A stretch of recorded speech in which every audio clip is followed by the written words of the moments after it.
Hello mga kabibig! Welcome back sa ating bagong YouTube channel. Ito ang pinakamaingay ng YouTuber sa balat ng YouTube. Ako si Kabibig, maglebak-lebak na tang with evidence na po mga kabibig.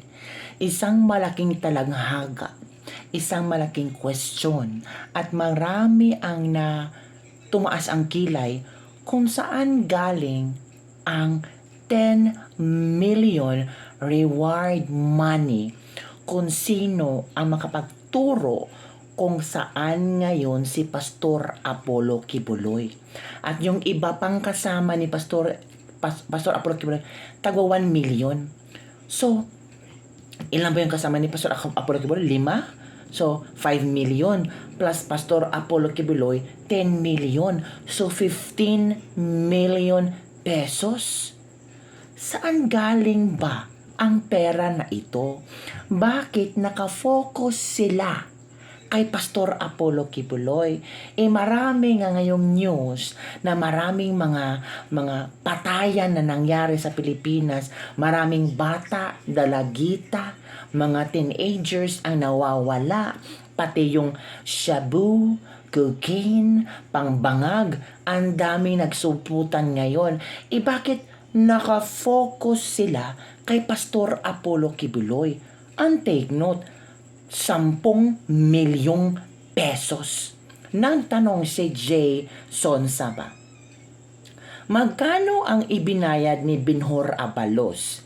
Iisa ang script ng mainstream media sa Inquirer, sa DZME, ABS-CBN, Teleradio, People's Journal at iba pa. Ang kanilang script, Fugitive Pastor Apollo Kibuloy, 10 million reward money. Pwede ba sa susunod matuto kayong mag-rewrite ng phrase, release ng nanaginip maging senador sa 2025? Hala! Sinupalpal ni Jason sa si Binhor Abalos na nananaginip daw si Binhor Abalos, feeling daw ni Binhor Abalos na manalo siyang senador. Tatakbo ba si Binhor Abalos sa 2025? Nakita nyo naman kung posible itong si Binhor Abalos ay senatorial preferences, senatorial slate ni Bongbong Marcos. Kaya sabi ni Jason sa nananaginip na maging senador sa 2025. Masyado kayong halata, bayad yung poster. Hala, kasi ito ito ang sabi ng isang netizen. Kung mahuli daw si Pastor Apollo Kibuloy, ito daw ang big achievement ni Binhor Abalos. So pwede marami siyang makuha na boto, lalo na yung mga taong galit kay Pastor Apollo Kibuloy, lalo na yung mga supporters ni Risa Hontiveros, lalo na kayong yung mga pinklawan.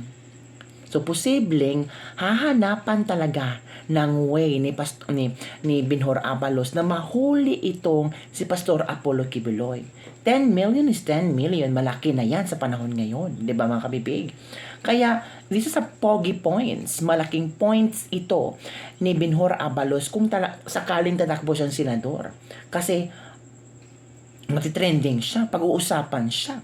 Maraming sabing bayani si Binhor Abalos kung mahuhuli niyang buhay si Pastor Apollo Kibuloy. Ito pa ang sabi ni Jason sa, hindi pa nga nasisimulan ang pagdinig ng kaso kay Pastor Apollo Kibuloy, hinatulan na ninyo. Ay tama. Pinatakas pa ninyo sa kulungan at binansagang fugitive. Mga bobo kayo. At kalahati, abogado pang naturingan itong SILG. Saan ang source of funds ng reward money? Ay totoo. Sa pondo ba ng DILG or OPNP? Dahil may logo ng PNP at DILG. Nako. Yan na. Na-question na ni Jason sa. May napansin si Jason sa. Saan galing ang pera? Sino ang nagbigay ng pera? Marami palang budget ang PNP at DILG. So naghati-hati sila. 5 million sa PNP, 5 million sa DILG. Wow, ang daming pera ng gobyerno natin. Ito ang sabi ng mga ilang netizen. Nako, magkaroon ng vangag Senado. Pag nagkapasok si Trilling, dalawa na. Si Boy Walk ang Senado, kompleto na. Nakalimutan ata nila ang Bill of Rights. Isa din itong vangag. Birds of the same feather flock together.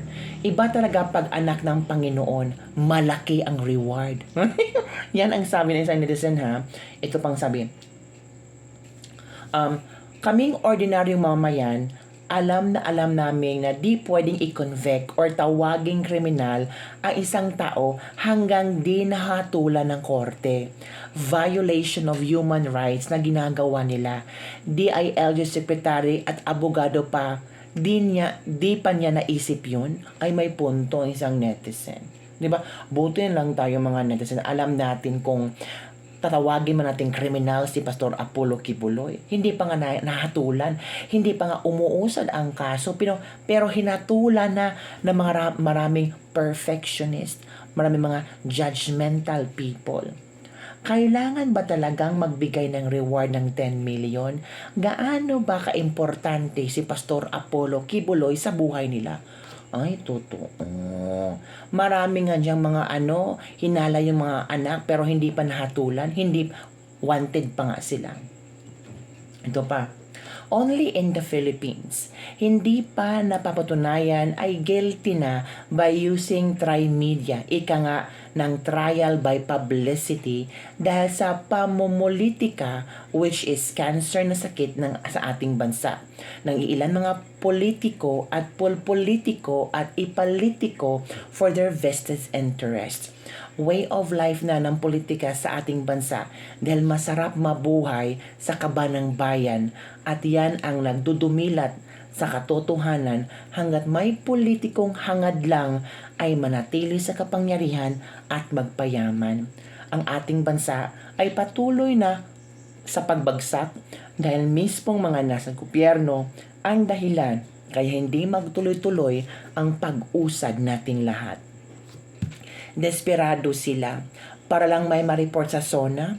Sana nga paliparin ng hypersonic missiles ng China ang Pinas, unahin pasavagin ang Malacanang Kongreso at Senado.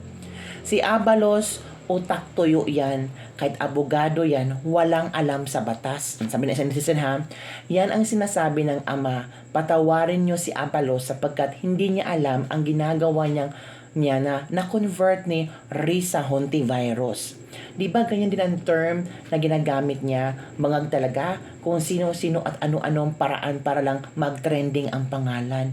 Hay, Diyos mio, ano na yan kay Abalos? Magbabawas tayo ng mga bastos tapos ipapalit natin ng her. Attorney pa naman si Abalos, hindi niya alam kung ano ang process nito. So yun nga mga kabibig. So yun ang malaking tanong, saan galing ang budget ng 10 million? At yung tagwa 1 million sa mga kasama ni Pastor Apollo Kibuloy. Dapat ba talagang ganito? Dapat talaga 10 million ang reward money? Gaano na ba ka-violente? Gaano na ba ka-delikado si Pastor Apollo Kibuloy? Comment below.